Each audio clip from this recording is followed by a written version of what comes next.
Welcome to Ooze History. History is often told through kings, battles, and victories, but most lives were not lived that way. Tonight, you step into a world shaped by hardship, routine, and quiet endurance. A world where life is not fair, where comfort is rare, and where people learn early to accept what is given to them. As this story begins, you are a child with no family name, no inheritance, and no memory of where you came from. You were left at the gate of a monastery in a French town during the 13th century, placed there by hands you cannot remember, for reasons you will never know. The days here are not gentle, they are repetitive, cold in winter, heavy in summer, and marked by work more often than kindness. Stone walls hold the chill, floors are worn and dirty, silence is expected, not explained. And yet, within this hard and ordered place, moments of warmth exist, not loudly, not often, but enough to matter. You are not here to change your fate. You are here to live within it. So let your eyes close and allow the weight of the day to settle. You do not need to imagine everything at once. Just listen and rest as the story unfolds one quiet moment at a time. You do not remember being brought to the monastery. There is no image of hands placing you down, no sound of footsteps leaving, no voice that stayed behind. Whatever happened before the heavy gate closed has never returned to you, and no one here pretends that it should. You were found at the gate in the early hours of the morning, wrapped in worn cloth and left where someone believed mercy still existed. No letter was attached, no name, no mark that could be traced to a family or a place. Just a child, breathing, and alone. That is the whole story. The monastery stands within the walls of a French town, pressed close to narrow streets and stone houses that lean toward one another. The sounds of the city are always present, carts rolling over cobbles, merchants calling, the distant echo of iron on iron. But inside the monastery walls, life follows a slower, stricter order. You grow up inside that order. As a child, you are small and quiet, more from habit than choice. You learn early that attention brings questions, and questions rarely lead anywhere useful. It is easier to watch, to listen, and to do what is asked without comment. The days are long. Bells divide time into pieces that do not belong to you. You wake when they ring, you move when told, and you rest when the candles are extinguished. There is little softness here. Stone holds the cold in winter, and in summer the air becomes heavy and stale. Food is plain and never wasted. Bread, thin broth, vegetables when the garden allows. Hunger is familiar, but not dramatic. It sits quietly in the background, like the hum of insects in summer. Other children come and go. Some arrive the way you did, placed quietly at the gate. Others are sent from nearby families who cannot feed another mouth. You share sleeping spaces, water buckets, and short moments of whispered conversation. Not all of them stay. Illness moves easily through the town and the monastery alike. A cough that lasts too long, a fever that does not break. One winter, 2 boys disappear within a single week. Another year, a girl you carried water beside grows thinner each day until she is gone. There are prayers spoken for them, brief and orderly. Then the work continues. You learn not to ask where they have gone. The monks teach you letters because it is useful for prayers and records. You learn to recognize words and copy them carefully onto wax tablets and scraps of parchment. Reading does not come easily to you. You sound out words slowly, and your writing remains uneven. You are not among the clever ones. Still, you learn enough to be serviceable, and no one expects more than that. Play is rare. There is little time for it and little encouragement. When others chase one another through the yard, you often watch instead, leaning against a wall, conserving energy. When you do imagine yourself elsewhere, it is not in games of childhood. You watch the soldiers who pass through the streets beyond the monastery walls. Men with boots caked in mud, armor dulled by use, horses that move with steady confidence. You do not imagine glory or victory. You imagine belonging to something that knows where it is going. By the time you reach your 12th year, you understand something important. You have survived. That alone places you apart from many who were once beside you. You do not know who your parents were. You do not know why you were left. These questions no longer trouble you the way they once did. They exist, but they have nowhere to settle. You are here, and for now that is enough. As you grow older, the way the monastery looks at you begins to change. Not suddenly and not with ceremony. It happens quietly over time as you stop being someone who must be watched and become someone who can be relied upon. You are no longer guided from task to task. Instructions are shorter now. Sometimes they are not spoken at all. You learn what is expected by observing what happens when something is not done. Your days begin before the sun has fully risen. The first bell pulls the monastery awake, and you rise with it, folding your bedding carefully and putting it aside. There is water to carry from the well, even in winter, when the stones are slick with frost, and your hands ache long before the buckets are full. You scrub tables and benches after meals, working around the marks left by years of use. The wood is worn smooth in places, darkened where hands have rested most often. No matter how carefully you clean, the surface never truly changes. You learn that some work is not meant to be finished, only repeated. In the kitchens, you peel vegetables and sweep away scraps. In the gardens, when the season allows, you turn soil and pull weeds, learning which plants are worth saving and which must be removed before they take too much from the ground. The monks speak little while working, and you learn to do the same. At first, mistakes are overlooked. Then one year when you are nearly 12, you make one that is not. You are told to fetch grain from the storeroom and return the key to its place. The task is familiar, and you perform it without thinking, but the latch on the door does not catch properly. You do not check it twice. By morning, rats have found their way inside. The loss is discovered without raised voices. You are called forward and told to kneel in the corridor outside the refectory, where the stone floor is cold even in summer. You remain there through the morning prayers and part of the work bell. No one speaks to you. No explanation is given. When you are dismissed, the matter is finished. You do not forget to check a latch again. After that, you are given heavier work. You are sent more often to the stables, where the labor is constant and the results are clear. Stalls must be cleaned daily. Water must be hauled. Feed measured carefully, never wasted. Animals respond immediately to neglect, and you learn to notice small changes in their behavior. You prefer the stables. The smells are strong but honest. The routines make sense. Horses arrive tired, leave rested, and return again. You learn to brush their coats, to clean tack, to move calmly around them so they do not startle. Some are restless.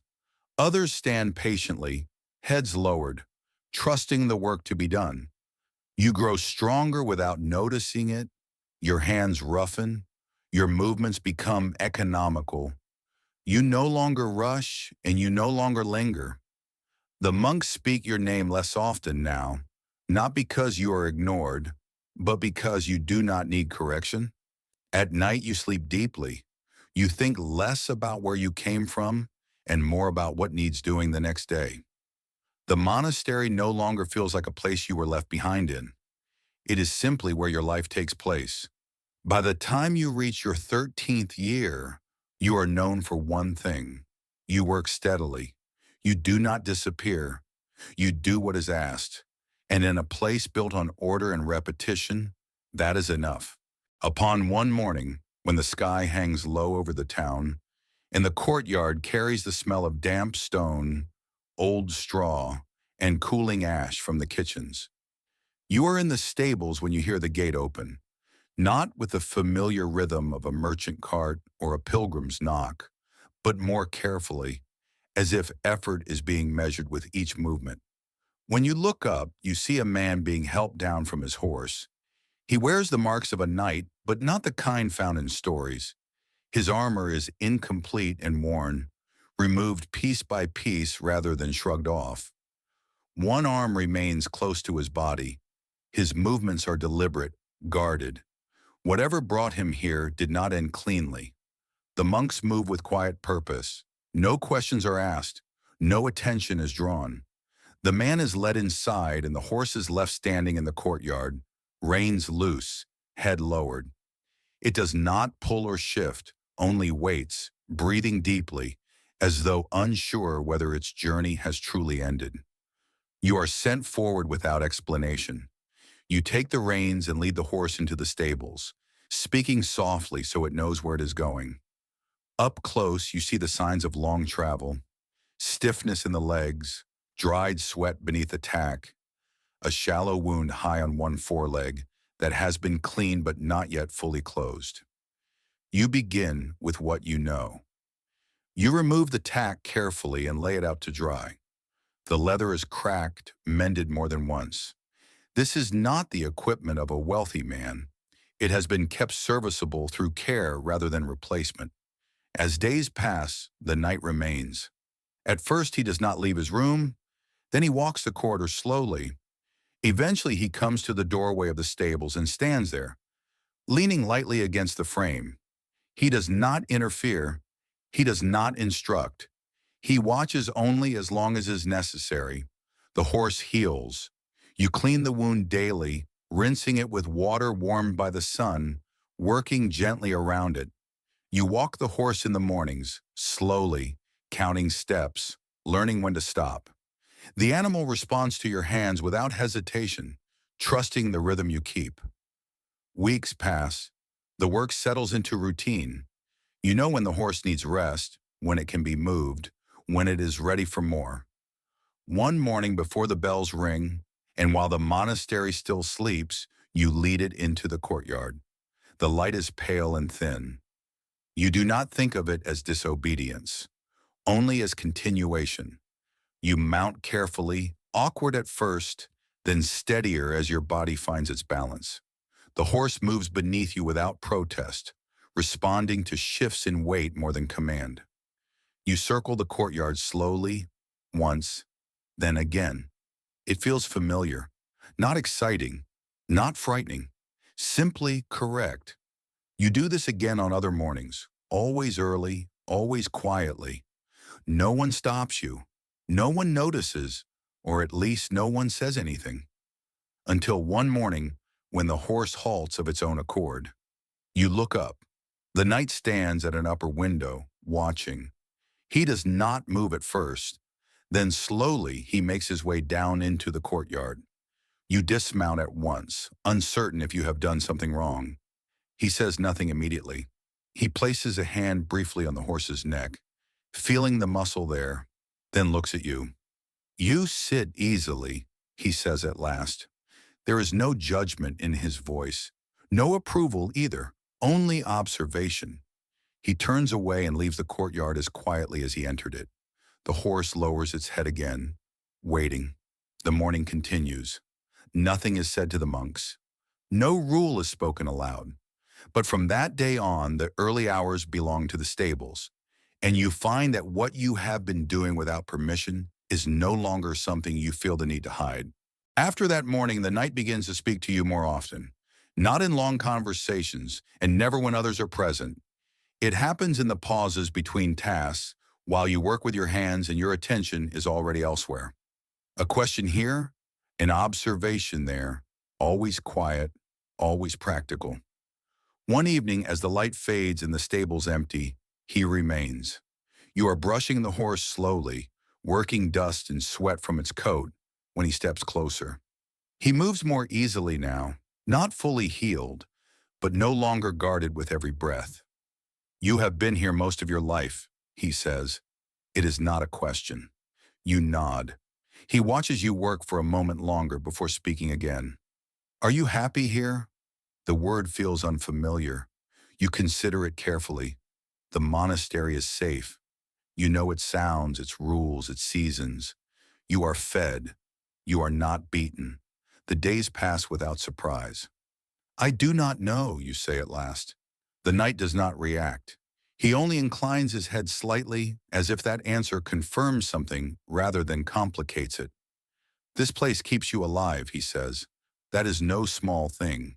He pauses, then continues. But it keeps you small. The words are not cruel. They are not kind either. They are simply spoken.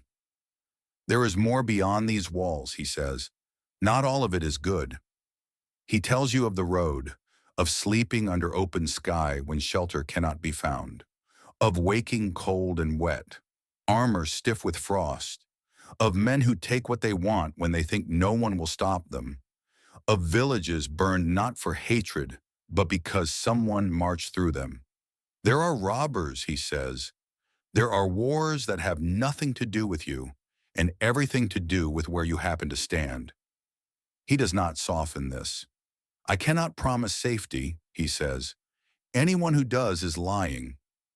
Then after a moment, but I can promise that you will eat. Not always well, but enough. I can promise that you will learn how to move through the world without being lost in it. And I can promise that while you are with me, I will protect you as far as I am able. He looks toward the horse. You already know how to serve, he continues. You know how to watch, how to wait, how to endure discomfort without complaint. I can teach you other things. He names them plainly. How to care for arms and armor. How to ride properly, not just sit. How to read the land. How to stand when others expect you to kneel. I would take you as my squire, he says finally. The word lands quietly. There would be no ceremony, he adds. No fine clothes. No guarantee of what comes after. Only work and learning and the road. He does not ask you to answer. That night's sleep comes slowly. The monastery sounds wrap around you, as they always have. The distant cough of another sleeper, the settling of wood, the quiet certainty of walls that have stood for generations. You think of the safety of routine, of knowing where you will be tomorrow. You also think of waking somewhere new, of movement, of hunger earned rather than given, of the horse beneath you, steady and familiar. By morning, the decision has already taken shape. When you speak to the monks, they listen without interruption. They ask few questions. The knight speaks for himself, explaining what he can offer and what he cannot. There is no objection, only consideration. This may suit him better, one of them says at last. There is no blessing, no farewell speech. Arrangements are made quietly. By the time the sun reaches the height of the courtyard walls, you understand that you will be leaving the only place you have ever known. Not because you were pushed out, but because you chose to step beyond it. A few days later, when the time comes to leave the only place you have ever known, the monastery wakes as it always does. The bell rings before dawn, echoing through stone corridors that have shaped your days for as long as you can remember.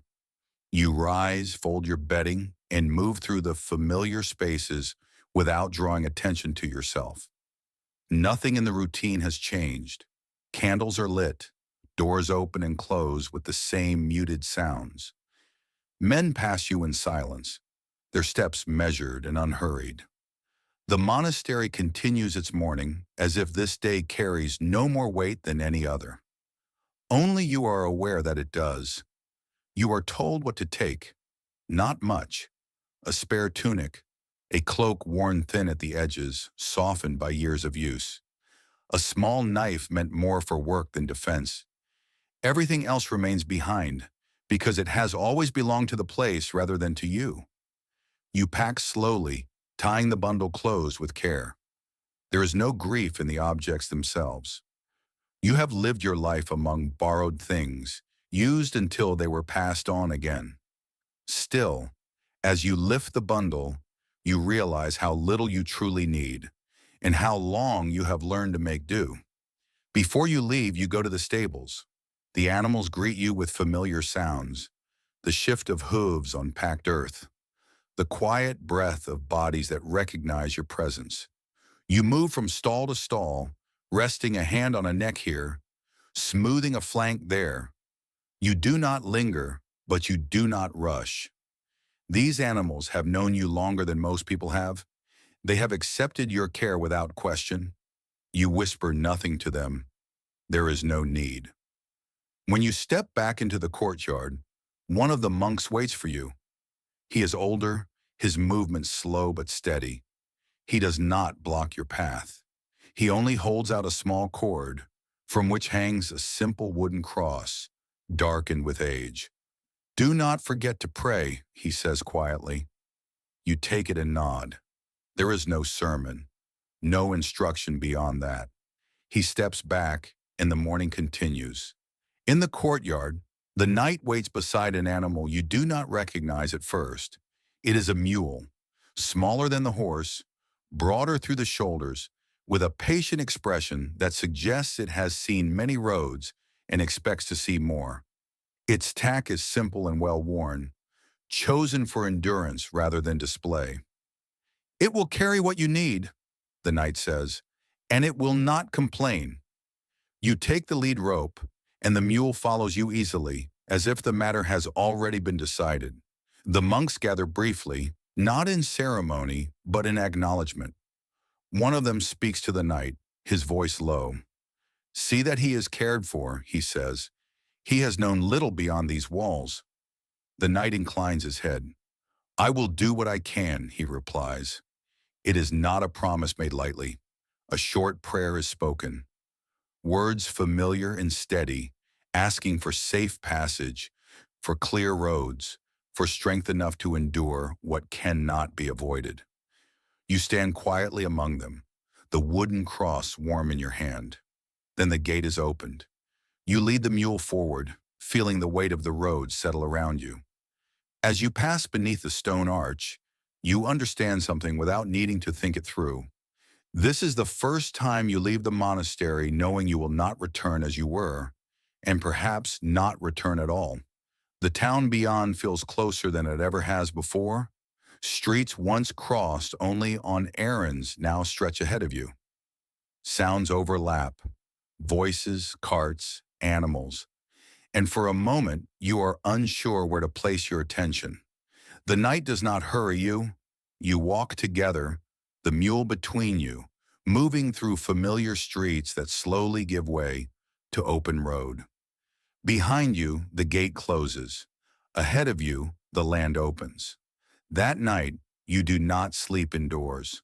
The knight chooses a place just off the road, sheltered by low trees. He shows you how to settle the mule, how to set down the pack so they will not shift. There is no fire, only cold food, eaten slowly. When you lie down, wrapped in your cloak, the ground beneath you feels uneven and strange. There are no walls to hold the night back. Sounds travel further here. Wind through leaves, distant movement you cannot name. Sleep comes lightly in short stretches, but when morning arrives, it does so gently. You wake knowing that something has ended cleanly, and that whatever comes next will be shaped not by stone walls and bells, but by the road itself. The road does not teach quickly. It teaches through repetition. The first days pass without clear markers. You walk, you rest, you eat when there is food, and you sleep where the ground allows it. Villages appear and disappear without ceremony. Some welcome travelers. Others watch from a distance, their doors half closed. You learn to keep your attention wide, not alert in fear, but open. You notice how the knight chooses when to speak and when to remain silent. You see how he watches the land rather than the road itself, reading slopes, tree lines, and the way paths narrow or open. He explains little at first. Instead, he lets you observe. When rain comes, it comes fully. The ground softens beneath your feet, and the mule moves more slowly, placing its hooves with care.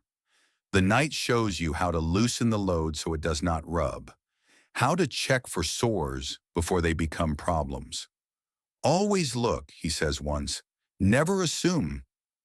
At night you learn where to sleep, never too close to the road, never in the lowest ground. Shelter matters more than comfort.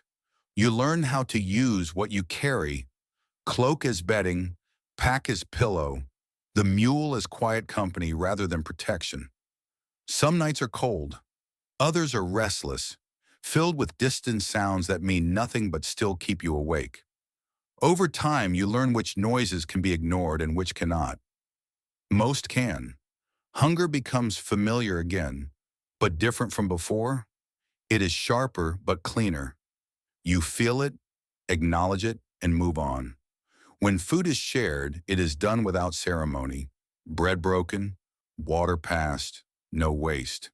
The night speaks more as days pass, but never much. He tells you which roads merchants favor and which soldiers use. He explains why some bridges are watched and others avoided. He does not embellish these lessons. He gives you facts and expects you to remember them. You do. You learn to walk without counting steps. You learn to wake before dawn without the sound of bells.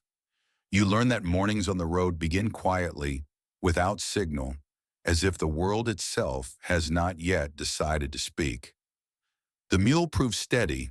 It carries what you cannot and complains about nothing. You come to trust its pace, its sense of balance. You talk to it sometimes, not because it understands the words, but because the sound fills the space around you. Once you pass a burned village, the night does not stop. He only points out the signs, collapsed roofs, blackened beams, silence where there should be animals. He tells you nothing more. This happens, he says, and you walk on. Another day you encounter other travelers. Some nod, some speak briefly, none linger. The road does not encourage long conversations. One evening, as you settle beneath a stand of trees, the night watches you prepare the mule and the packs without instruction. You are learning, he says. It is not praise, it is acknowledgement. That night, as you lie beneath the open sky, you touch the wooden cross at your neck. You do not pray in words. You simply hold it, feeling its shape, letting the day settle. You think briefly of the monastery, of stone floors and fixed hours, of safety that did not require choice. The thought does not trouble you. It fades easily, replaced by the steady certainty of where you are now. On the road, not lost, not yet arrived, just moving forward, one day at a time, learning a life that has room for uncertainty, for hardship, and for quiet strength, without needing walls to hold it in place. The road carries on for several days without a destination being spoken aloud. By now, travel has settled into your body. You wake before the night, tend to the mule while the air is still cool, and pack without needing to think about the order of things. The movement of the road no longer feels borrowed, it feels expected. The land changes slowly. Fields grow wider and more carefully kept. Low stone walls divide the earth in deliberate lines. You pass more people than before, carts moving with purpose, travelers who know where they are going and intend to arrive before nightfall. This is settled land. Late one morning, something appears on the horizon. At first, it is only a shape, darker than the sky behind it, unmoving as the light shifts. You walk for a long while before it becomes clear enough to recognize. Stone, placed by human hands. A castle.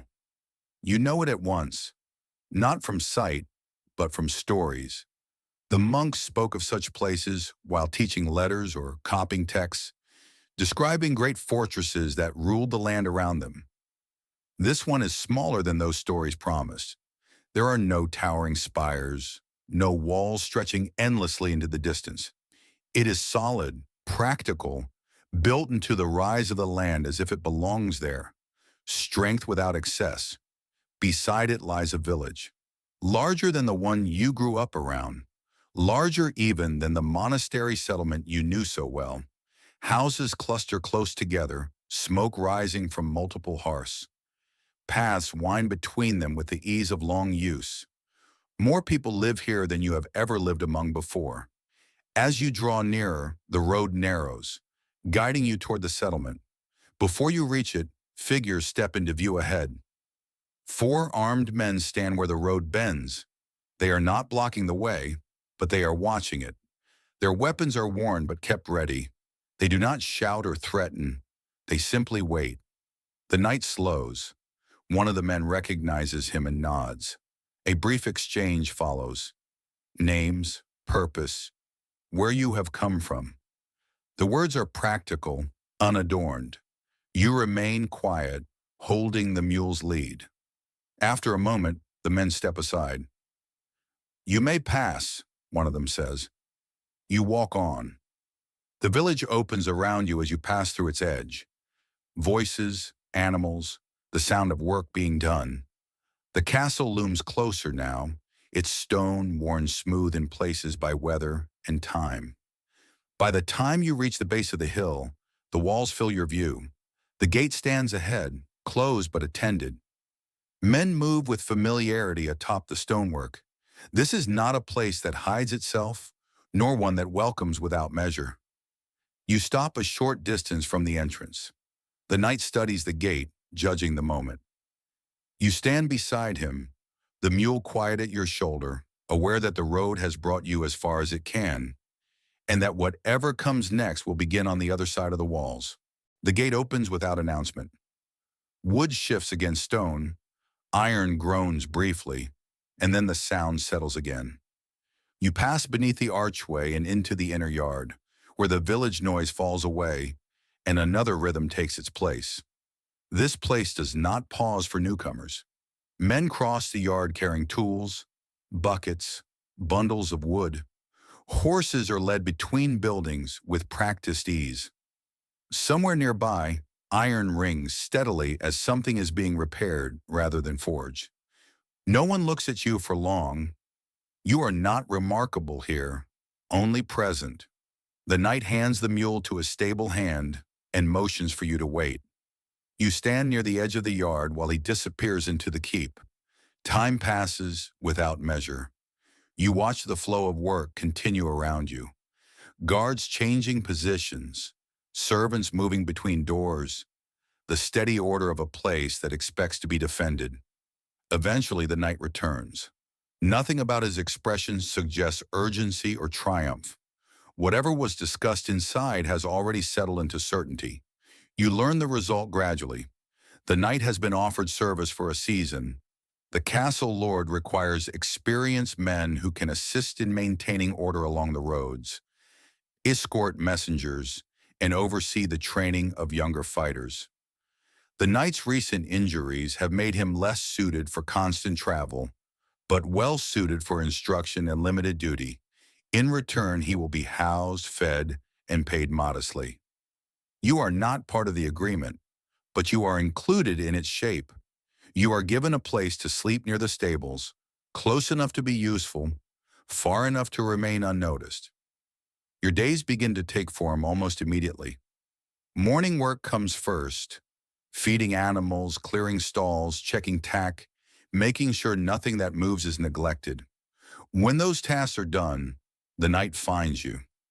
The training begins the way most things here do, through habit rather than intention.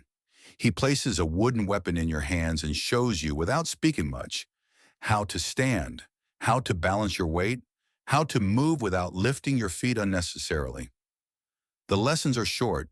They end before exhaustion sets in. There is no sense of progression announced. You simply repeat. Over time, the wooden staff is joined by others. A heavier practice sword, a shield worn smooth by use. You strike at posts driven into the ground, not at people. You learn how to recover after each movement, how to breathe without thinking about it. When mistakes are made, they are corrected quietly. Some afternoons, you accompany the knight as he oversees training for others. You carry equipment, refill water, stand nearby and observe. You learn as much from watching as from being instructed. Later, you are taught to use the bow, not in the yard, but at the edge of the land beyond the walls. The lessons are patient. You learn how to string it properly, how to draw without strain, how to release without forcing the shot. Hunting follows naturally, not as sport, but as provision. When an animal is taken, the work afterward is careful and complete. Nothing is wasted, nothing is rushed. Evenings arrive quietly. You eat where you are told. You sleep when the yard grows still. Fires burn low. Guards take their places without comment. The castle settles around you, steady and watchful. And as the days repeat, you begin to understand that service is not declared.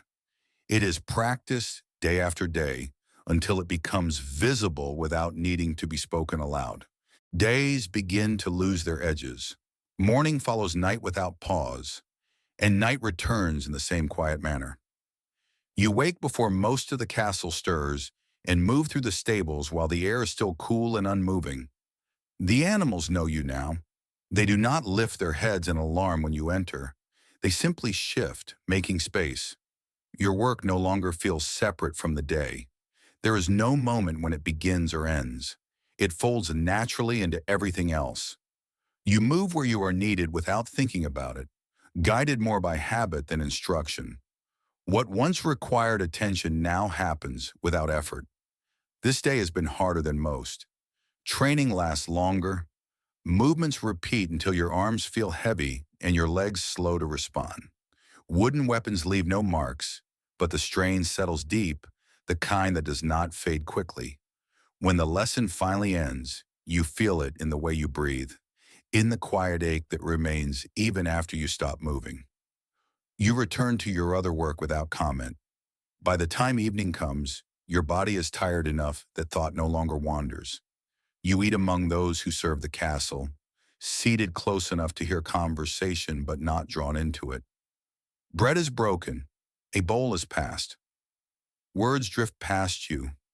Weather, repairs, things that matter only briefly. You eat slowly, not because you must, but because the day has taken its due. When the meal is finished, you help clear what needs clearing, then step back into the cooling air of the yard. The light has softened, edges blurred. The work of the day is done. The yard has been used hard today. Marks from training still press into the dirt, shallow grooves left by repeated movement. Your shoulders feel warm beneath the skin, tired in a way that does not ask to be eased. When you stretch your fingers, they respond slowly, as if they are still remembering the weight they carried earlier. You stand for a while without purpose, not resting, not working, simply letting the day loosen its hold on you.